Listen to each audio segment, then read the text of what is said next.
guys, so I'm doing the salt and pepper experiment. I'm not really sure if this is how I'm supposed to do this, but I'm just gonna go ahead and show you the experiment and explain why I think everything's happening with the pepper.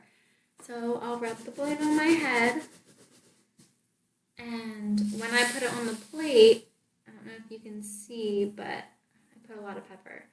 The pepper sticks to the balloon.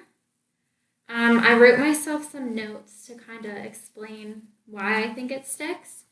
Um, so I think it sticks because the pepper polarizes much easier than the salt does.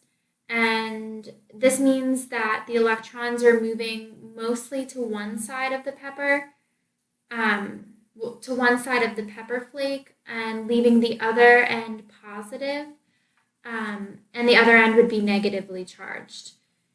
The positive end is attracted to the negative balloon. So basically, the main reason why this is happening is all due to static electricity. And pepper is obviously much lighter than salt. Salt is heavier.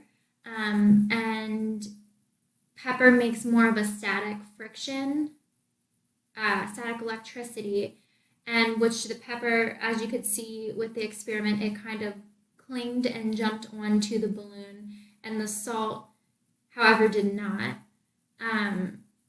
The reason for that is because salt doesn't polarize quite as much as the pepper does, and the salt doesn't feel much of a pull.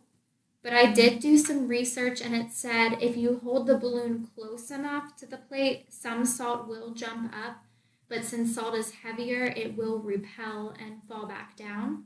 So yeah, that's why the pepper will cling to the balloon and that the salt does not.